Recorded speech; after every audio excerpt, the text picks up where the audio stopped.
Mr. Vince McKinley Ilago, how do you imagine a typical day in work in our hotel? I imagine the typical day in this work by having an enthusiastic work ethics, have a lively environment, but of course there will always be a bad day which I was very exhausted, but it's okay because I'm just a human being and that is part of life. That's all.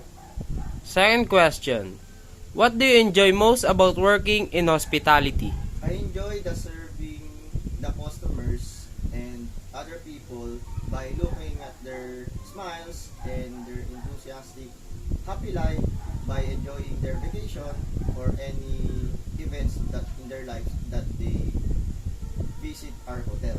That's all. Last question, how do you handle stress and pressure? I handle stress and pressure by analyzing what is the cause of the problem. And if I can solve it, I will solve it immediately. But if I cannot, I will just think about anything that is happy thoughts. That's all.